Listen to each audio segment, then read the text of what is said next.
So we're on. Hello.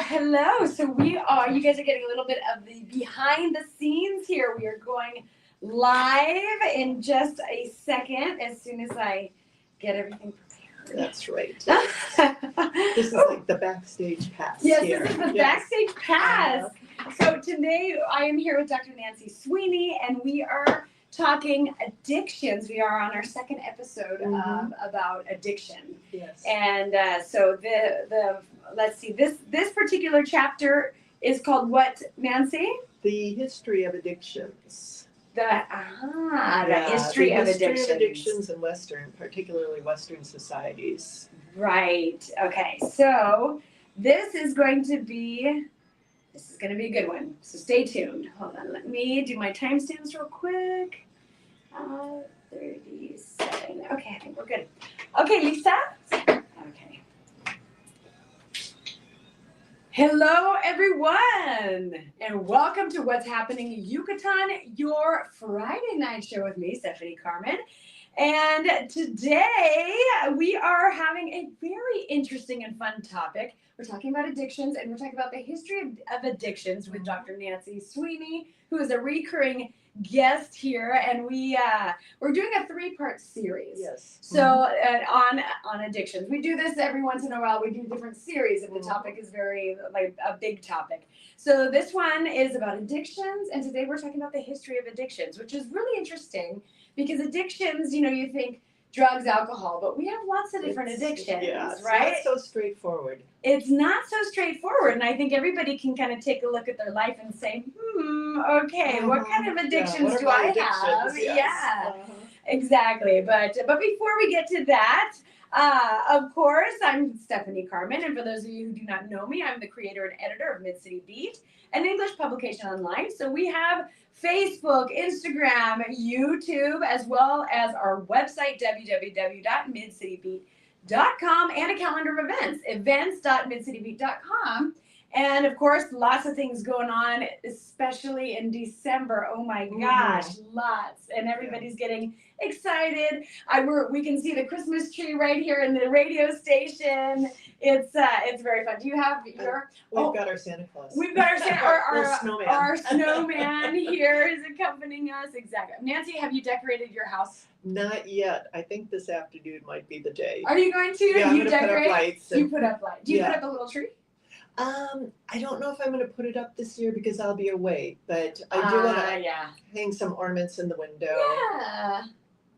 I have a little bit of the Christmas cheer when you come home. Yes. Something to return to. Exactly. Something to return to. And I always like in this time, for us who comes from the United States, and you especially, because you come from Boston, so it's really cold in Boston. So gosh, yeah. So you get your white Christmas. I mean, I'm from California, so I never had a white Christmas, so really. You don't miss that. I don't really miss it. I mean, we couldn't drive. Sometimes we did on Christmas Day, drive up into the mountains that weren't that far away, like 40 minutes.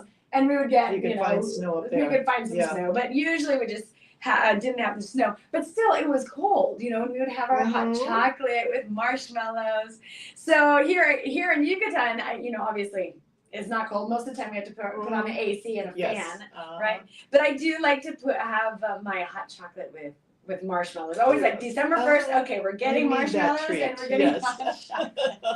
So my kids have that little tradition at Even least. if you have it in the air-conditioned comfort of Exactly, the home. yeah, put up the air conditioning on full speed so you can actually enjoy a warm cup of hot chocolate. Exactly. So let's see. So before we do get started with our show, I do want to give a few shout outs here. And I know everybody's getting ready for the posadas, or maybe they've already had a few. Yes. I've already had a couple of them. But if you're still looking for a place to do your posada with your friends or with your coworkers, San Bravo has a really great deal right now. San Bravo is really good. It's a seafood and steakhouse up in the north part of town. I just ate there not too long ago. It was delicious, of course. Great cuts of meat. And they have dinners starting between 515 pesos per person up until 1,700. So it kind of depends on what you want per person. But it can be a really affordable, or you can go more luxury. And beer's included, so that's nice. Or they have a full cocktail menu. So you can check them out for posadas. That's at San Bravo. Also on the 31st, they have their New Year's Eve dinner planned. So they're going to have, I think it's a 4-course meal, if I'm not mistaken. But it's going to be a brilliant meal. And of course, they're going to give you party favors, etc. So that's 2,150 pesos per person if you get it before the 25th of December. And between the 26th and the 31st, it's 2,350 per person. So just be sure to make a reservation if you're interested at 999-406-9274. And that's at San Bravo. Another place to put on your list is Humiles Posadas. The Humiles, of course, is a Mexican restaurant in the harbor. And they are doing their posada dinners, lots of different choices as well. And they also are having their 31st dinner, and their menu is going to be released any day now, so you can check that out as well for all of those who like to go out on the 31st for a nice dinner. Also, this weekend, jumping to a cool event. For those of you who like fashion design and especially the slow fashion movement, at Consorcio Mejorada, which is at Salon Gallos, it's a 2-day extravaganza of design. And there's some really incredible designers. That sounds like fun. Yeah, it's super cool. I mean, you're going to find jewelry and clothes mostly, but maybe some other things that have to do with design as well. But that's going to be at Salon Gallos this weekend. It's on Saturday and Sunday. And of course, Salon Gallos, you can go and have dinner or you have lunch and you can see a movie if you want, go to the gallery. So that's going to be really fun. That's at Consorcio Mejorada. They have more than 25 designers that are going to be on display this year. And plus they have a whole lineup of a program of, you can go and hear talks and you can learn a little bit as well. So that's always a really fun event. This is the 3rd time they are having it, and it's been really popular. So another thing to keep in mind here, of course, love is in the area, and it is destination wedding, love explosion. I mean, weddings, it's big time wedding season. I just went to a wedding last weekend, and there are so many wedding parties walking all over Paseo de Montejo, right? But if you are looking to get married and looking, or somebody who's thinking about getting married and looking for a place for destination weddings, Yucatan is one of the top destinations for weddings in Mexico. And Yucatan Love wedding planners are incredible. They will take you from the beginning until the end. The beginning meaning you call them, they'll do a video call a year before your wedding, and then they will take you through the whole step and really help you create your dream wedding with all of your guests, etc. So check out Yucatan Love. That's Yucatan Love. And also I went to visit one of the caterers that they work with not too long ago. It's called Alta Porta. They have over 30 years experience catering. And I think they have they do catering and also furniture event rental. And I think they have over 6,000 pieces of furniture. Like the furniture and design from Alta Porta itself is just spectacular. And the food, I did a sampling as if I had a couple. My future husband, will already know. I already know what I'm going to have if I go with Alta Porta. But Alta Porta has incredible food. They have a very wide menu as well. So you can keep that in mind if you are looking for love in Yucatan for sure. Also coming up, another couple of events here. On December the 11th, Pia Rosado is launching her book called Behind Closed Doors, which is a table book. It's actually a beautiful book of colonial houses in the center of Merida that have been transformed. And she has this brilliant book that you can go and check out. It's going to be at Casa To. It starts at 11, I believe, in the morning. It goes until 7. So it's kind of like an open house. You can go in there and get to know her book. I think the book is 1,500, if I'm not mistaken. Could be 1,300. But go and check it out. It's great for a Christmas present. I know there's a lot of interest in the book. I did go to one of her pre-launches, and it was, she sold out at the pre-launch. I mean, it's brilliant. I think I might get one for my mom. Oops, hopefully my mom's not listening to this. Too late. Well, surprise, Mom. You might be getting this great table book. It's called Behind Closed Doors. So that's on December 11th at Casa To. You can check that out as well. And let's see. Yes, another little shop. I was at this boutique shop not too long ago for glasses, because I officially need glasses. I'm trying to pretend that I don't see blurry, but that welcome to the club. Exactly, right? So I got these really cool frames because sometimes you go in, you're like, I don't know, I'm not sure about the frames. I don't know, It's a big step to go into wearing glasses. And so they at this shop, it's called Escopica. It's on the Calle 54 between 47 and 49. They have amazing frames, and they will test your vision there. And they're coming from Mexico City, so they have all these styling frames. They have their own brand, but they also have Moscot, and they actually even have a vintage line, like legitimately frames from the 50s and 60s. So it's really fun. So check them out, Escopica, if you are in the need for glasses. And it is that season, of course, so you kind of want to treat yourself for Christmas. Could be a good Christmas present for you. Absolutely. And one last shout out, if you are looking for some high quality designs in furniture and looking maybe to spruce your house up for this season, Dupuy Furniture Store is out on the Periférico. They have been in business for over 50 years. Again, they are a staple in Mexico City for design, and they use a lot of local artisans, and they do import some pieces, but they're very like signature pieces. But they have these incredible showrooms. It's a huge showroom. And anything that you like on the floor, you can get to your house within a week. So they guarantee a week of delivery, and it's a great store. So if you're looking for furniture, that's a good one to check out. It's called Dupuy, and it's out in the Periférico. So let's see. Now we are going to be talking with Nancy about addiction. So of course Nancy is a recurring guest, and she's a psychologist from Harvard University, and she's been living in Yucatan now since she's retired, and she still is in practice, and we talk about lots of different topics here on the show. And I messaged her not too long ago, and I was like, let's do one on addictions. I was just seeing people that some of my friends that I'm thinking they might have some issues with addiction, seeing my own addictions to certain devices or this and that, and so it's been really interesting. Okay, so we are first talking about the history of addiction. So tell us a little bit about the beginnings of the history of addiction. Well, we can start out with why is this an interesting topic, the history of addictions. And the reason I wanted to do a little bit deeper dive into this is because when we look at how the idea of addiction has evolved over millennia, it really says a lot about all of our questions about addiction. Is it a voluntary behavior? Is it a moral failure? Is it a brain disorder or illness? Is it a sign of a degenerate character? So when we look through the history of it, how you answer this question is going to dictate your response to this condition. And there are a lot of implications for treatment. So are we going to punish the person? Are we going to treat them? Are we going to send them to church? It all depends on how we conceptualize the idea of addictions.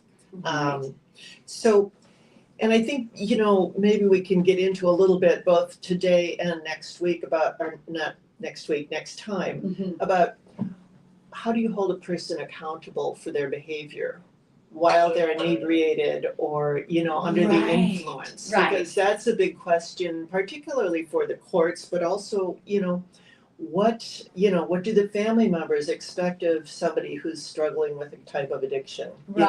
And you're talking specifically addictions such as alcohol or drugs, where their mental capacity is their mental capacity is compromised.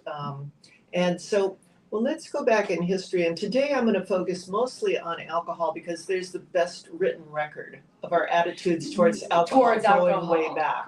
So, okay, but we are going to have to take a quick commercial break. But do not go away because we are starting with alcohol addiction. And I think this is also an important one to note as we get into the holiday season, to keep ourselves a little in check. Don't go away. Welcome back to What's Happening Yucatán, your Friday night show with me, Stephanie Carmon.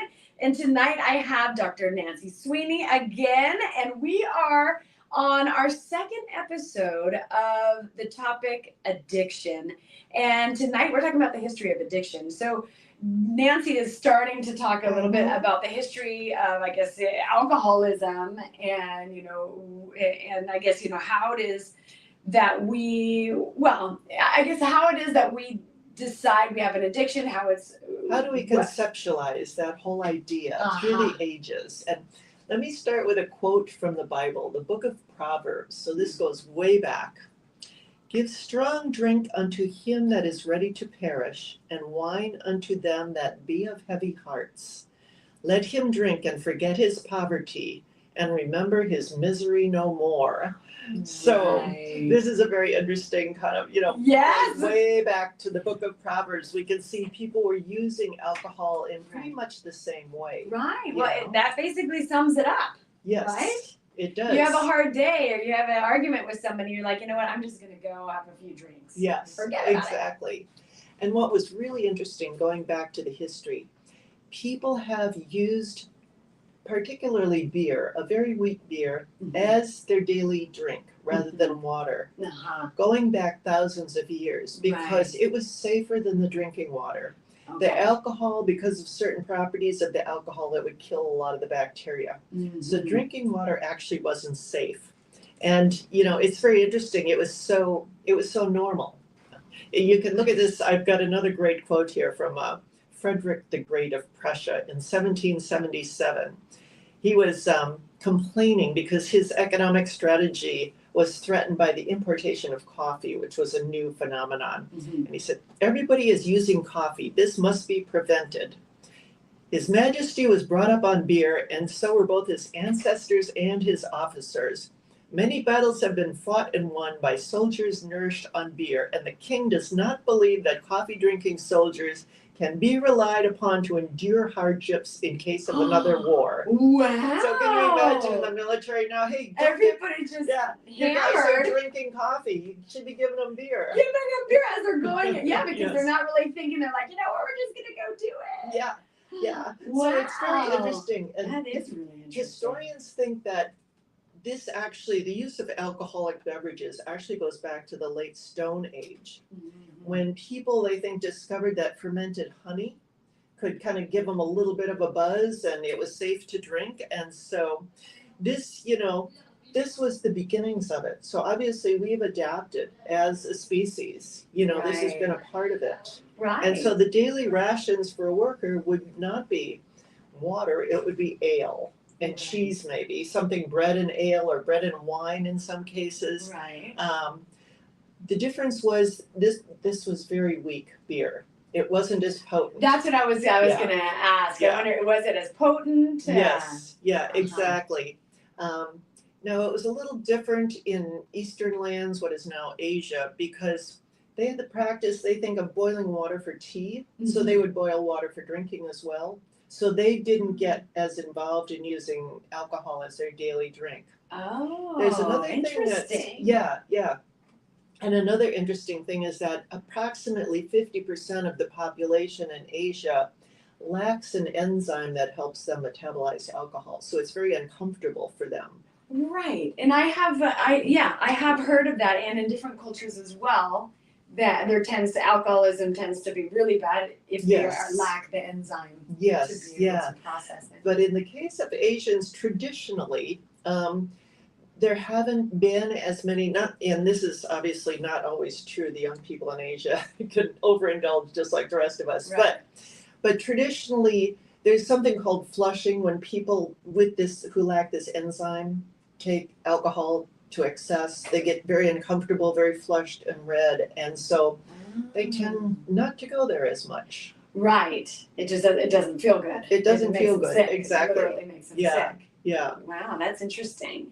But then the ones that do have the enzyme, I guess maybe because since the cave time, the cave day, right? Going way back to drinking the Stone Age, honey. they're fermented honey. They're just evolved some sort of a enzyme tolerance. Yes, apparently, that's been the case, particularly in the West. So this was going on for a long time, and there were always some degree of concerns about drunkenness, but not excessive concerns about it. However, in around 700 AD, Arab chemists developed a way to distill alcohol and make it more potent. And that's when we came up with distilled spirits. Right. And these higher proof beverages became popular in Europe throughout the plague years, which would have been the 1400s, as a form of relief, obviously. I mean, times were really desperate. Right. And even in the aftermath of the plague, as Europe began its economic recovery, there was a lot more kind of self-indulgence and hedonism. And so drinking distilled spirits became much more pervasive and much more of a problem. Okay, and so the distilled spirits were what? Do we know, like vodkas? I'm not sure exactly what type of distilled spirits. Yeah, In earlier that's a good days, question. vodkas, whiskey. I mean, I don't know. I don't know what they first came up with. If it was Tanqueray gin or right, probably gin. not. Yeah, Yeah. but they had their Just own. the distill. Yeah, I imagine brandy and rum and things like that Right. have been around Depends since on way back when. what they were distilling. But what's interesting here is we see when a substance is distilled to its essence and becomes more potent, it becomes a problem. And there's a parallel to this in South America, where a lot of the native populations have used coca leaves. They've chewed coca leaves for generations and generations to, get a little more energy, probably the way we use coffee. But when it became distilled down to cocaine, to powdered cocaine, then it really became a huge issue. Right, it's concentrated. Exactly, it's concentrated, it's distilled down, and it's much more potent than in its natural form. So what we see is when anything becomes concentrated and distilled, it becomes much more of a problem. It really sucks people in much more strongly. Right, and that's what we always kind of try to go for, it seems, as the human species. More potent, more is better. Yes. Yeah, more pure, more potent. How can we make this more powerful? Yes, yeah, I think that is a natural human tendency. And even with cocaine, you see when they developed crack cocaine, how that became even more potent. Right, which is what which is what you smoke, right? They smoke it, or is it always smoked? Yeah, smoke it. Yeah, and that really took off in the States. It was a while back now, but I remember when that first came on the scene. Right, well, and then it crosses over to all the synthetic chemicals. Synthetic chemicals are a whole different animal. Which is a whole different animal. Yeah. That creates a whole different animal as well. Yes. Well, this is where you see how complicated it gets, in terms of what do we do with this segment of society. And we'll be talking more about that at our next show, because that's a really complicated question. And there are no simple formulaic answers. Right.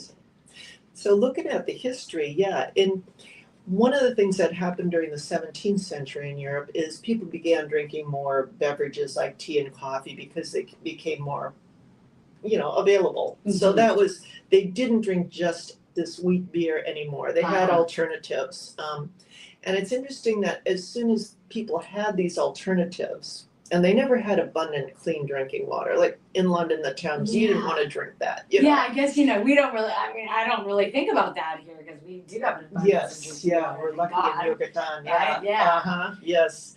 But for most of history and throughout much of the world, plain water was not a good idea. And so now they had coffee, tea, and wheat beer along with their newly distilled beverages. Wow, yeah. But as people got more alternatives, it's interesting, there became a kind of rise in religious opposition to alcohol.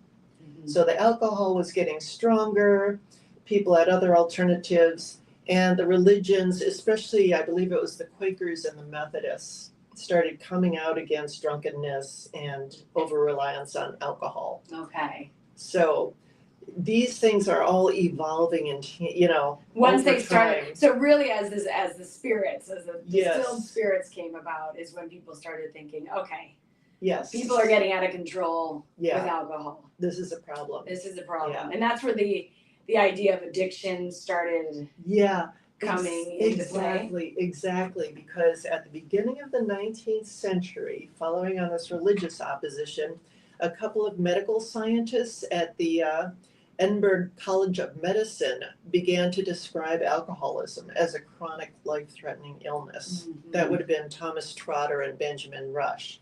So they are the first ones on record as saying that this is actually an illness that's going on. Right. And this is something that needs to be treated, and really kind of giving it that framework. Right. So let's take a quick commercial break. We will be right back and get a little bit more, into alcohol specifically as an illness, and what is it that makes certain people more vulnerable to becoming ill with alcohol. So don't go away. Welcome back to What's Happening Yucatán, your Friday night show with me, Stephanie Carmon. And tonight I am here with Dr. Nancy Sweeney, and we are on our second episode of addiction, talking about addiction. So we're getting into a little bit of the history of addiction, which is really fascinating. I hadn't really thought about the history, but we're specifically talking about alcohol. Of course, there's lots of different addictions, but we're kind of talking about the history of alcoholism right now. And so it was in the early 1900s that really got kind of a name put on alcoholism. Yes, exactly. And to kind of review, so the factors influencing how we view addiction. The introduction of higher proof, more potent alcohol, when safer alternatives became available, like beverages made with boiled water so people could safely drink them, and opposition from religious leaders. So all these things came together to start to form our views. And then a couple of doctors started to look at this as an illness. So there was, as always, this question, and I think this is endemic to studying addictions of all sorts. Do you see this as people making bad choices? Is this under their control, or is this an illness that they can't control? I think these are the kinds of factors people are always considering. Right. And is it something that's physically addicting or addictive, or is it more mentally addictive, or maybe a little bit of both? Usually, well, we'll go into that, but it's interesting that I don't know what the current diagnostic and statistical manual says, but when I was a doctoral student, the diagnostic and statistical manual did not include coffee as an addiction, even though we know that coffee is physically addicting. Right. It's very clearly physically addicting. Yeah, I get a headache if I don't have coffee.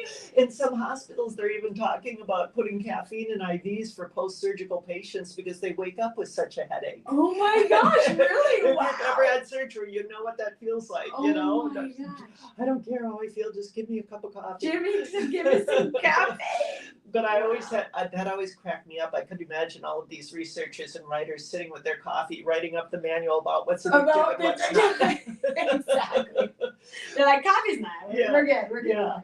But I think a part of what we're looking at here is that addictions that are really problematic are the ones that alter your judgment. Right. And so coffee hopefully is not going to alter your judgment too badly. It might speed you up a little bit. Maybe you might cut somebody off if you're in traffic faster than you would. Yeah, exactly. Yeah. So looking at all of this, what we're starting to parse out, and we still work to keep some balance, is this combination of people's genetic makeup, which leaves some people more vulnerable to addiction than others. People's emotional resilience, which is established in early childhood to some degree. How nurturing was your family? Did you get your needs met? Did you grow up in a safe environment? Did you have trauma or abuse? All of these things affect the functioning of the brain, and we know make people more vulnerable to addiction. Things like PTSD or early childhood abuse often co-occur with other kinds of addiction. Right. Including eating disorders. Right. Which is an addiction? An eating disorder? Well, it is. It is in in some ways. I mean, it's complicated because you can't go cold turkey off food. So you can't use the same kind of treatment that you might use for alcohol or drugs. Right. Yeah. I was listening to a podcast not too long ago as well, and the topic of addiction came up. And so, my ears perked up as like, let me hear what he says.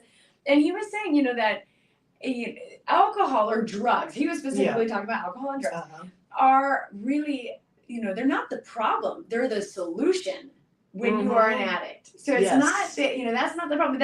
You're having issues. You're having problems emotionally or, whatever it is. Yeah. And your solution is the alcohol, or your solution is the drugs. So, you have to go deeper into. And the thing is, it works in the short run. It works in the short run. It provides relief. We've all felt that. I mean, instant relief. Yeah. Level. You're worried about your bills. You have a few drinks, you're not worried anymore. Of course, you're spending the money that you should be paying your bills with, so then you wake up the next morning and it's worse. And you're even more worried. And that's kind of the classic pattern with addiction, is it's both the problem and the solution. Mm-hmm. And then it creates more problems. More problems, exactly. So this makes it very complicated. And questions always arise about, what if somebody commits a crime when they're in a blackout? How do you look at that if they don't even remember doing it? Right. And so there are all these very, very difficult questions. Of course, as a society, we have to hold people accountable for their behaviors. Whether they're in a blackout or not. They have to be held accountable. Because that's how it is, right? Because for example, with drunk drivers, if they hit somebody and kill somebody or, have an accident, they're... And that's a good example, because what we do in response to that appropriately is we take away their license, if not jail time. Because what you want to do, if somebody can't be accountable for their drinking, you have to prevent them from doing more harm. At the very least, you have to prevent them from doing more harm. Right. And so that is, sometimes people have to be removed from society if they can't stop themselves from doing these harmful behaviors. Right. And so, what is it that makes people go down that, that hole of addiction to where it's I a think full-blown addiction, let's say? Yes, that is the $1 million question. And there's a real combination of factors that I think is quite interesting. They say it's a biopsychosocial illness. And what that means is you may have a biological vulnerability. Psycho part of it, that's the bio. The psycho part refers to your mind, the emotional resilience that you may or may not have depending on your family of origin. And just, how are you hardwired to be able to tolerate anxiety and being upset? Right. And then the social part of it is really interesting. I was just reading a long article by this doctor who was speaking to the National Health Foundation Trust in England in 2018. This is Bruce Alexander. And he talks about colonization and modernity as major drivers of addiction. I'm like, how does that tie in here? Yeah, what does he say about that? Well, he says that because addiction is in part a kind of isolation, it's a kind of like lack of meaning in your life, lack of sense of connection, lack of purpose, lack of place in society. These are all underpinnings that also leave people vulnerable to addiction. It's kind of like, why bother? Why bother trying to live a sober life if I don't matter, if my life doesn't matter, if there's no place for me in society? And so the way he looks at it is he calls it dislocation. People are dislocated from being centered in their families, their communities, their society. And he talks about, currently psychologists are talking about what he calls rapidly growing deficits of attachment, of belonging, identity, meaning, and purpose. And so this leads to increased levels of psychological distress and anxiety. Sociologists look at alienation and resentment in large bureaucratic societies. As he puts it, that crushes both the community and the economic structure. So, he ties it all back to kind of, things like wealth inequality. If the working class can't make a living, never mind get ahead, but if they're working as hard as they can and they can't make a living, he believes that really helps to fuel the use of alcohol and drugs. So you can see there's a kind of hopelessness and giving up. Right, which makes sense. It goes back to the same thing, because then you go for a solution to your problem. Exactly. That's at your reach, that you can. I remember an AA friend telling me once a long time ago, he had gone to Ireland to visit some relatives and went to AA meetings there. And this was way back before, the Irish, kind of economic, revolution where they became high tech and, people had more opportunities. But this was back when unemployment was about 50%. And he said nobody was staying sober, even though they had, their meetings and their communities. Nobody in AA was staying sober because they just didn't feel motivated. You need the hope that things will get better. Right. That's the thing. You need the hope that things will get better. And where do you get that hope? I mean, that. Exactly. Yes. That's a pretty big mountain to climb. Yes. Yeah. So you can see where all of these factors influence both how we look at addiction, what we do with it. And we've gone through, as I've been in this field for decades, we've gone through cycles. I remember a time, at one point, Massachusetts, when I was working there, closed about 50% of the detox beds, thinking that they weren't that necessary. And I think part of the problem with mental health is when you're doing a good job, it looks like you're not needed because people are doing okay. Right. But sometimes they're doing okay because of the support structures that are in place. So when you say that they closed the detox beds, they were just because there weren't as many people coming in that needed it? No, it was, it was part of this. I mean, there's been in the mental health field a trend towards, since the 70s, I remember, towards deinstitutionalization, providing more support and more mental health treatment on an outpatient basis, which I think a lot of it was financial. That was, it might have been dressed up in other ways, Right. So a lot of it was financial, but when there's a cutback in these kinds of services, you really, with the advent of managed care, you could really see how much less was available for people with addictions. Right, because the addictions aren't going down necessarily. They're not going down. Right. Yeah.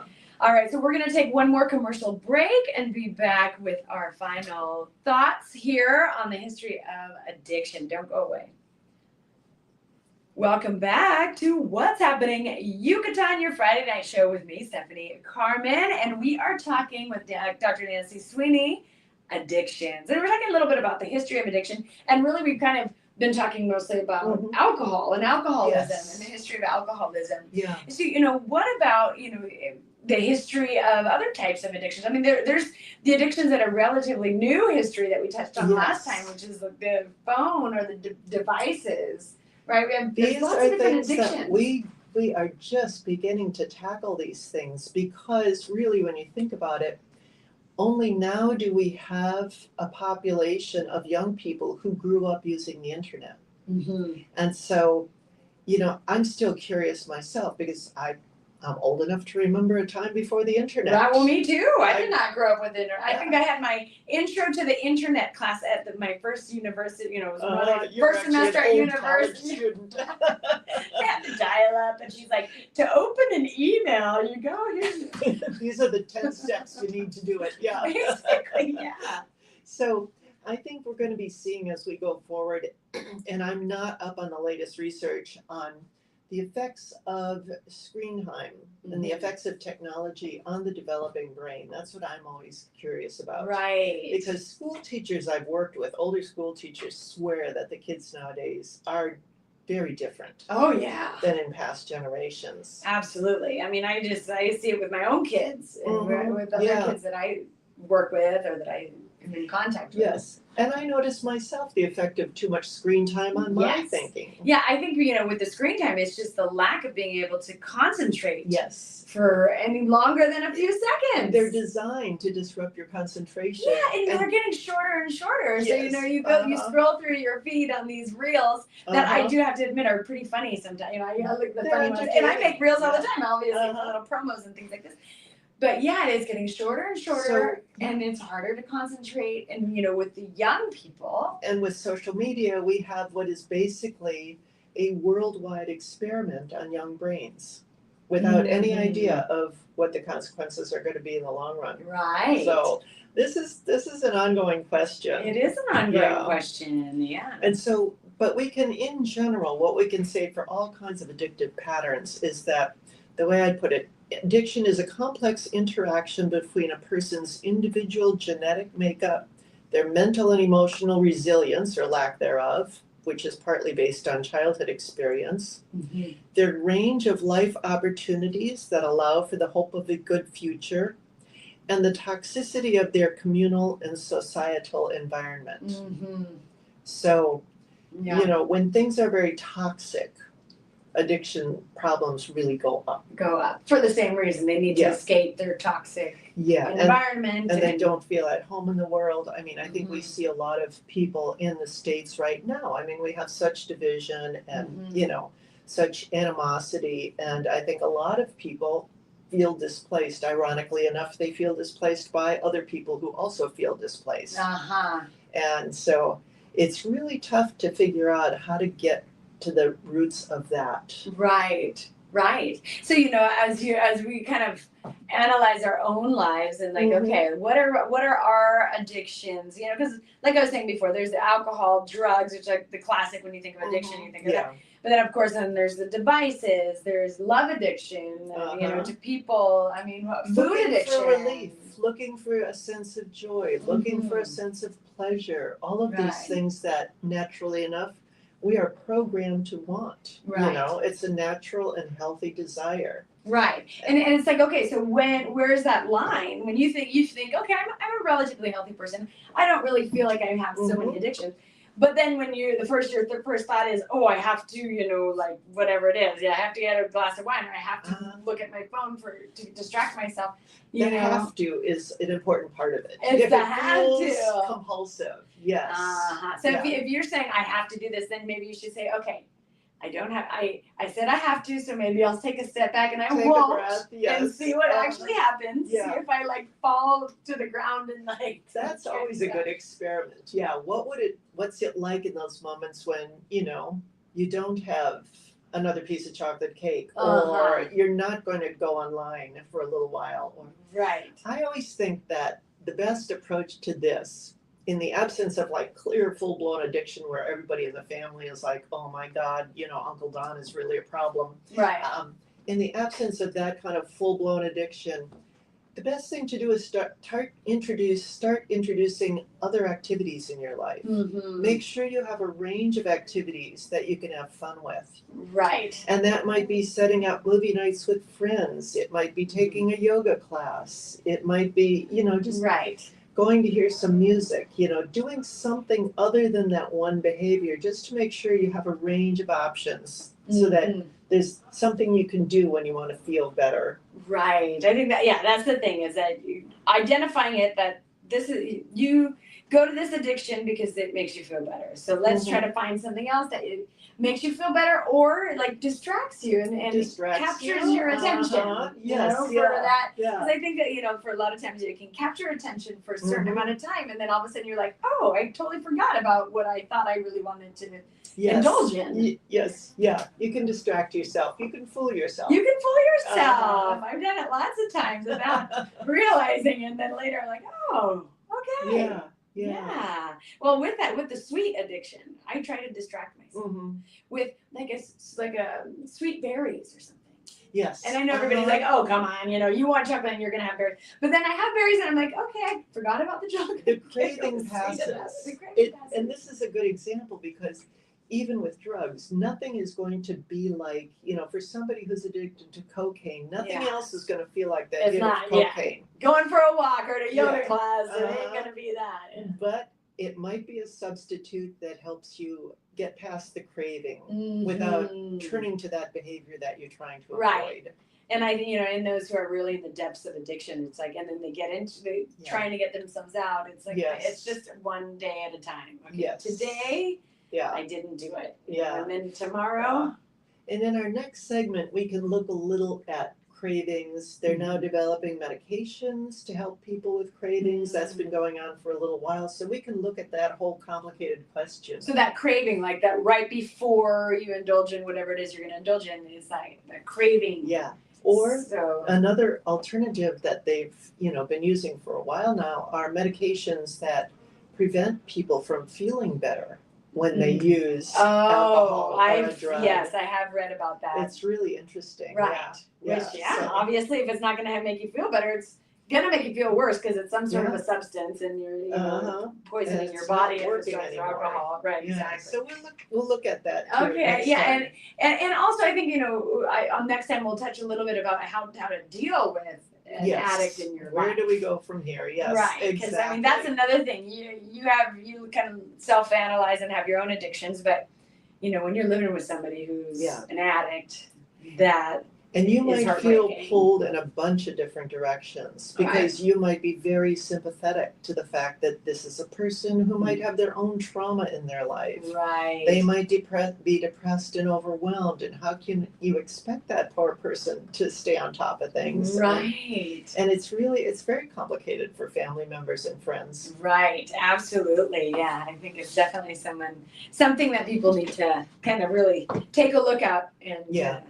and learn about, I think, if that's a serious situation in their life. Yes. Yeah. All right, so we are out of time for tonight. So everybody enjoy your weekend. Check out Consorcio Mejorada at Salon Gallos.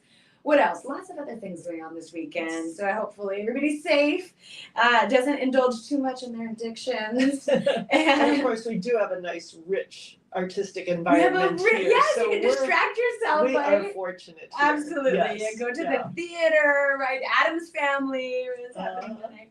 So yeah, lots of things going on. So don't forget to check Mid City Beat, social media, Facebook, Instagram, and our website, www.midcitybeat.com, as well as follow Radio Mundo 89.3 on their social media. And that is it for tonight. Thank you so much, Nancy. You're so welcome. Always a pleasure, Stephanie. Yes. All right. And have a great Friday night and a great weekend. Talk to you next time. All right. That's a wrap. That's a wrap. That's a wrap, yes. All right. Let's see.